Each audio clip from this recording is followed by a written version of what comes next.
Mañanas en Libertad, con Carmen Carbonell.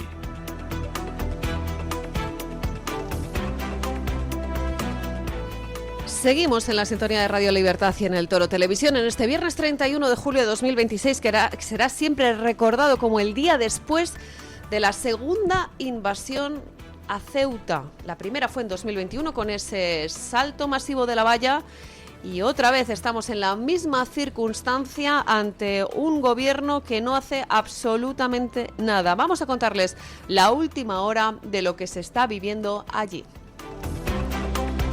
Ceuta vive una situación límite. Según las estimaciones, entre 20.000 y 30.000 personas procedentes de Marruecos han accedido de forma irregular a la ciudad autónoma tras cruzar la frontera por el Tarajal, lo que ha obligado al gobierno a desplegar unidades del ejército de tierra para apoyar a la Guardia Civil desbordada por la presión migratoria. La Moncloa ha informado de que las Fuerzas Armadas reforzarán a la Guardia Civil en el ejercicio de sus competencias y en aquellas actuaciones que puedan resultar necesarias para mantener la seguridad en la ciudad de Ceuta. Los efectivos movilizados estarán coordinados por el Mando de Operaciones y prestarán apoyo a los agentes desplegados sobre el terreno. Al dispositivo permanente de 60 agentes de la Agrupación de Reserva y Seguridad, encargada de la vigilancia de la frontera, ya se ha incorporado un primer pelotón de 20 efectivos. Horas después se sumaron otros 2 pelotones con 40 agentes para reforzar el control fronterizo y hacer frente a la llegada masiva de inmigrantes. Pues señores, lo están viendo ustedes seguro en las imágenes en redes sociales. Nosotros también tenemos muchos vídeos que les vamos a ir ofreciendo a lo largo del día para contarles pues, lo que está pasando en la frontera de España, en la frontera de la Unión Europea. Que el ministro del Interior dijo que bueno, que ya se pasaría por ahí cuando tuviera un ratito libre, que el presidente del gobierno quiso zanjar la crisis con un par de tweets mientras preparaba la maleta y decía que hoy viernes, se iba a acercar por allí. Y esta ha sido la reacción oficial a esta violación masiva de las fronteras españolas en Ceuta por parte de miles de personas procedentes de Marruecos. 20.000 personas que a quienes consideraran que España era una nación fuerte, está viendo cómo pues, nos estamos mostrando sumisos frente al Reino de Marruecos y sobre todo viendo cómo es la hiperregulación de la Unión Europea, que ve cómo se produce este multitudinario asalto pacífico, de momento, a un país que no puede defender sus fronteras, no puede o no quiere proteger su frontera, porque el Estado tiene una serie de instrumentos y debería estar organizado, tener por lo menos un plan B por si ocurre esto. Y el problema no es de esas fuerzas de seguridad que de verdad que creo que están sobradamente preparadas, sino que no había un plan. Había unos pocos guardias civiles que prácticamente observaban impotentes cómo era esa avalancha humana, que no podían repeler ese ataque. Y mientras tanto, pues la gente estaba diciendo, no, es que al final era imposible porque se trata de una cuestión humanitaria, que de lo que se trata es de tener un plan para reaccionar urgentemente a este tipo de circunstancias. No se puede lanzar un mensaje como el que hemos lanzado, con ese efecto llamada, una política de brazos abiertos, porque al final lo que pasa es que necesitamos ayuda inmediata de la Unión Europea y la intervención del ejército. Y los ceutíes están abandonados, los españoles están abandonados. Y se queja, llora ahora su presidente, el presidente de Ceuta, cuando durante mucho tiempo se le ha avisado que el gobierno de España no iba a acudir en su auxilio. Y que hay una serie de trabas burocráticas, una serie de informes, una serie de, en fin, documentos que se envían hablando de la tensión y hay que ver si los requisitos se cumplen a la hora de elevar la petición de ayuda. Bueno, pues estas son las cuestiones que plantea el Estado español. Y en cuanto a la emergencia nacional, es que no se puede declarar, venga usted mañana con otra idea porque no se adecúa a los requisitos. Señores, que es una emergencia nacional e internacional, insisto, porque Ceuta es frontera de la Unión Europea. Y no solamente está está en riesgo el Sistema Nacional de Protección Civil, es que está en riesgo toda España y todos los españoles. Habría que preguntarse qué pasa con la soberanía de Ceuta y Melilla, de las ciudades autónomas. ¿Vamos a cederla a Marruecos a este ritmo? Con esta invasión de personas, 20.000 personas que llegan a una ciudad de 19 kilómetros cuadrados que alberga unas 80.000 personas. Se está cambiando el tejido social de nuestro país, concretamente el de Ceuta. Y así es España, ¿no? Recibiendo ese flujo migratorio desordenado, algo caótico, algo anárquico. Este es el gobierno contemplativo que tenemos. Estamos ante un auténtico desastre. No es una crisis migratoria, es un desastre. Y como siempre, llegan tarde. Llegan tarde con ese Estado protector, garantista, que respeta los derechos fundamentales. ¿Qué pasa con los derechos fundamentales de los españoles? Porque siempre se habla de los que no son ciudadanos. De esas personas que llegan, se saltan la ley y que encima hay que mantenerlas. Ya les digo, las personas que viven en Ceuta están viendo cómo los comercios están hoy cerrados ante esa avalancha migratoria, que hay amenazas directas de pillaje.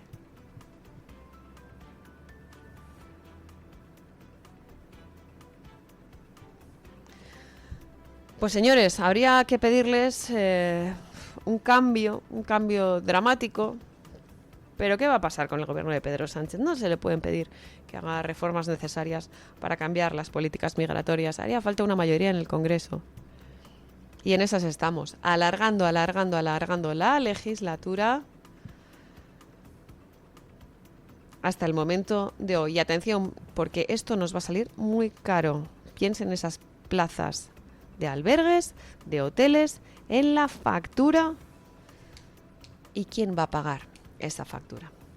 En fin, habría que preguntarse qué pasa con ese efecto llamada y con las devoluciones en caliente.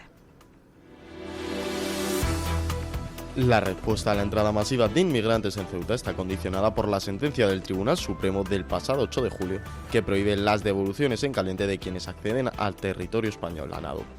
El alto tribunal recuerda que la expulsión inmediata solo puede aplicarse de forma excepcional y con garantías para los derechos de los inmigrantes.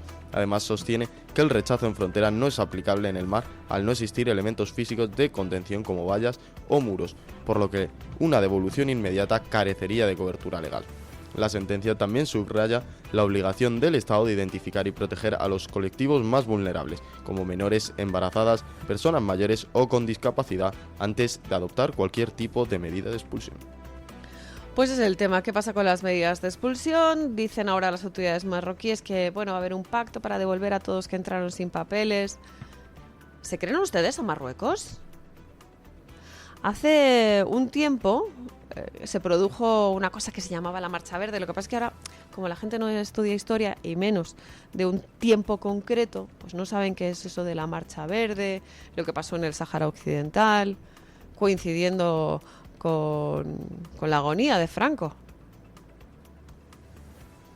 Pues ahora estamos viendo cómo una multitud procedente de Marruecos entra en nuestras fronteras. La pregunta es si hay un gobierno agónico aquí también. Estamos viendo un gobierno que ha seguido su patrón habitual de comportamiento en todo lo referente a la inmigración ilegal, el tema de la dejación de funciones y sobre todo rehuir de su responsabilidad, no asumir las consecuencias. Durante días han negado que existía un problema, pese a que era más que evidente. Ya les digo, nosotros desde este mismo lunes se lo estábamos contando, ya amenazamos la semana pasada con la victoria de España en el Mundial, cuando vimos a Pedro Sánchez ir a Argelia, amenazamos con que algo había vendido Pedro Sánchez, no sabíamos exactamente qué. Pero es que lo que vemos ahora mismo en Ceuta es cómo el gobierno afronta esas dificultades con las que tiene que lidiar cualquier otra administración, cualquier otro país, sobre todo a la hora de defender las fronteras. Estamos viendo pues la absoluta indiferencia de Pedro Sánchez, la inacción del gobierno, y cuando el desastre cobra esta magnitud, pues se ve obligado a tomar decisiones. Pero hasta ese momento hay gente muriendo. Se han rescatado más de 12 cuerpos en la orilla. Hay inmigrantes que transitan libremente por la ciudad de Ceuta. Ya les digo que son 20.000 personas. Yo no sé si hay agua y comida para 20.000 personas en Ceuta. Y esta es una escenificación de lo que es la política migratoria en nuestro país, de lo que ha conseguido Pedro Sánchez con este efecto llamada. Básicamente, la política migratoria de Pedro Sánchez es la de no hacer lo realmente necesario, simplemente dejar que el flujo de inmigrantes ilegales provoquen pues las circunstancias necesarias para que se produzca ese estallido civil. Y en cualquier caso, que sirva a los intereses de Marruecos, hay que ser cómodo, amable, generoso con el gobierno de Marruecos, con la monarquía marroquí, que es condescendiente con España. Porque ya les hemos dicho que la monarquía marroquí tiene pues visos de que no le importa absolutamente nada su pueblo. Y por supuesto no le importan las vidas humanas que se han perdido en la frontera. Insisto, catástrofe humanitaria, que está muriendo gente ahogada en el mar, y eso lo está permitiendo España, y eso lo está permitiendo Europa. España es el único país de Europa que tiene frontera física con África y no puede permitirse ese flujo incontrolado. Una falta de controles policiales, controles sanitarios, controles higiénicos. Ya les digo que Ceuta, los ciudadanos están encerrados en sus casas, que prácticamente no quieren salir a la calle, y no se está defendiendo a esta ciudad española, que es parte del territorio español, en este caso en África. Si nadie defiende sus fronteras, desde luego, a mí me da la sensación de que Europa tampoco va a venir en nuestro auxilio. No ha venido en otras circunstancias también muy graves, con amenazas serias de fragmentar nuestra nación, y nos tenemos que enfrentar solos a estos riesgos y a este despropósito, esta avalancha de inmigración ilegal que preocupa muchísimo. ¿Qué decía el presidente de Ceuta? Bueno, pues tengo yo información sobre lo que reclamaba Juan Jesús Vivas, que en algún momento determinado de su historia dijo a Pedro Sánchez que era su querido presidente. El presidente de Ceuta, Juan Jesús Vivas, ha advertido de que la ciudad vive una situación de absoluta emergencia humanitaria y social por el aumento de la llegada de inmigrantes. En los últimos 10 días previos a la avalancha de ayer habían entrado más de 1.500 personas, con una media de unas 300 al día, una presión que asegura ha desbordado la capacidad de los servicios sociales y de las fuerzas de seguridad. Vivas ha reclamado al gobierno que declare la situación de emergencia nacional y cree un mando único para coordinar la respuesta. También ha pedido una mayor implicación de la Unión Europea al considerar que Ceuta constituye una de las principales fronteras entre Europa y África, y ha solicitado reforzar los recursos de acogida, la cooperación con Marruecos y modificar la ley de extranjería. El presidente ceutí ha alertado de que si la situación no cambia, la ciudad podría volver a vivir un escenario similar al de la crisis migratoria de mayo de 2021. Pues le tenemos que decir al presidente de la ciudad autónoma de Ceuta, Juan Jesús Vivas, que lleva más de 20 años en el cargo, que es miembro del Partido Popular de Ceuta, que quizás tenía que haber hecho algunas preguntas antes y haber exigido antes firmeza. A Juan Jesús Vivas, que dijo que Santiago Abascal era persona non grata en Ceuta, habría que decirle que quizás habría que haberle pedido al gobierno pues explicaciones sobre cuántos de los inmigrantes llegados a Ceuta durante el mes de julio han sido objeto de procesos de devolución o de expulsión, que había 500 plazas en ese famoso CETI, el Centro de Internamiento Temporal de Inmigrantes, y que estaban desbordados. ¿Se ha exigido una respuesta por parte del gobierno o está usted callado hasta que la situación ha explotado? ¿Qué pasa con esa distribución de esos inmigrantes ilegales? ¿Dónde han acabado? ¿Cuál es el destino de cada traslado? ¿Se han devuelto a la frontera? ¿Han acabado en otros puntos? ¿Se han distribuido? ¿Con qué refuerzo de efectivos contaba la Policía Nacional y la Guardia Civil?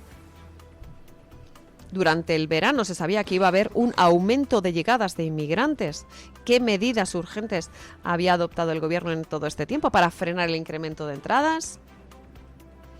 Claro, pues cuando usted dice que Pedro Sánchez es su querido presidente, pues se encuentra con que se han reído en su cara y que usted no tiene ninguna autoridad ahora para exigir al gobierno ayuda. Porque, como les digo, se han reído en su cara. Y si hay descontrol en Ceuta es porque usted no se ha mostrado firme. Firme como Santiago Abascal frente a esa avalancha migratoria, ante esa invasión de personas que llegan desde Marruecos, que no sabemos de dónde vienen, no sabemos quiénes son, no sabemos en qué circunstancias están llegando a nuestro territorio. Y no sabemos si esto forma parte de un plan para cuestionar la soberanía española de esos dos territorios, de Ceuta y Melilla. No lo sabemos. Y tenemos que estar lógicamente preocupados. En fin, esto es lo que les contamos sobre el asalto a la valla de Ceuta, esa auténtica invasión que estamos viviendo. Hay algunos otros temas que no queremos dejar de lado. El Gobierno ha dado por finalizada la emergencia nacional por los incendios de Madrid y Ávila tras la estabilización de ambos fuegos que han arrasado unas 70.000 hectáreas. La gestión vuelve a las comunidades autónomas, aunque la UME y la Protección Civil seguirán colaborando en las tareas de vigilancia. Mientras tanto, el principal foco de preocupación se traslada a Zamora, donde el incendio de Fermoselle ha quemado cerca de 11.000 hectáreas y ha obligado a evacuar 14 localidades. En Castellón, el incendio de la Sierra de Espadán evoluciona favorablemente, aunque todavía no se considera estabilizado. Las llamas han arrasado más de 9.000 hectáreas y alrededor del 70% del perímetro ya está consolidado. La investigación sobre el origen de algunos incendios también avanza. La Guardia Civil ha detenido a 2 personas por el fuego de Almorox en Toledo, mientras que un joven de 22 años se ha ingresado en prisión por su presunta implicación en un incendio en León. En lo que va de año, los incendios ya han calcinado más de 180.000 hectáreas en España. Pues señores, como les digo, esta es la última hora sobre los incendios, que también tenemos que estar pues muy pendientes de esa extensa ola de fuegos que, aunque comienza a ceder en algunos territorios, hay también puntos en los que seguimos preocupados en cuanto al volumen de personas. Pues tenemos que decirles que estamos hablando de la evacuación de más de 60.000 personas, hay una barbaridad de hectáreas quemadas y, sobre todo, que esos focos activos son los que realmente preocupan a las fuerzas que están extinguiendo esas decenas de incendios. Una situación parecida a la de España se vive también en Francia, pero también Grecia, Portugal, Turquía, Inglaterra están viviendo esas olas de incendios. Y claro, el problema es que aquí los operativos son limitados. En cuanto a la extinción de incendios, que llevamos toda la semana hablando de ellos, de los medios materiales, pero también respecto al personal, a los recursos humanos destinados a esto. No podemos estar en todos los focos a la vez. Piensen ustedes todas las personas que se han tenido que trasladar a diferentes puntos donde se estaba quemando España y que ahora estamos ante una avalancha en Ceuta y se requiere la ayuda del ejército, que estoy convencida de que hay muchísimos efectivos, pero no podemos tener absolutamente todos los frentes abiertos, y esto responde a esa falta de previsión. Pues señores, lo que evidencia desde luego esto es que tenemos un gobierno que no planifica las cosas, que directamente está ejecutando conforme le van llegando los problemas, y eso sí ejecuta, pero en la mayoría de las cuestiones lo que vemos es una auténtica inacción por parte de quienes tendrían que estar poniéndole freno a todos esos rebrotes de fuegos que vemos también, como por ejemplo en el caso de Castellón. Allí, aunque hay algunas personas que están volviendo ya a sus casas y evaluando daños, sí que están pendientes también de esos posibles focos en los que el fuego todavía sigue activo. Ese rescoldo que en un momento determinado, por el cambio del viento que sigue siendo persistente y ese calor bastante fuerte, puede hacer que se vuelvan a activar. Insisto, muy pendientes también de todas esas cuestiones relacionadas con los incendios en toda España. Y en el plano internacional no queremos dejar de lado la cuestión de Oriente Medio. Se han producido una serie de movimientos. Este conflicto lleva varios meses de duración, está arrastrando a diferentes países de la zona. Les contamos la última hora sobre Irán. Estados Unidos ha lanzado una intensa oleada de ataques contra Irán en represalia por el bombardeo que Teherán llevó a cabo el martes contra bases estadounidenses en Jordania. La ofensiva llega apenas unos días después de que el presidente de Estados Unidos, Donald Trump, ordenara una pausa en las operaciones militares para abrir una vía de diálogo. Según medios iraníes, los ataques han causado al menos 3 muertos y 2 heridos. Washington asegura que la operación busca reducir las amenazas que Irán y sus aliados representan para las fuerzas estadounidenses, el transporte marítimo comercial y los países vecinos del Golfo. Por su parte, Jordania ha informado que interceptó 5 misiles lanzados desde Irán sin que se registraran víctimas. Por último, remarcar que Estados Unidos mantiene desplegados unos 50.000 militares en Oriente Medio. Pues señores, esta escalada de la guerra de Estados Unidos e Israel contra Irán está arrastrando a Arabia Saudí junto con otros agentes, ¿no?, que quieren estabilizar la región, ¿no? Por eso les decía que estaba involucrando a otros países en Oriente Medio. La última hora son esos ataques de Estados Unidos contra Irán, esa advertencia que hay por parte de Irán a que, bueno, si no se plantea ese alto al fuego, ellos van a seguir también atacando.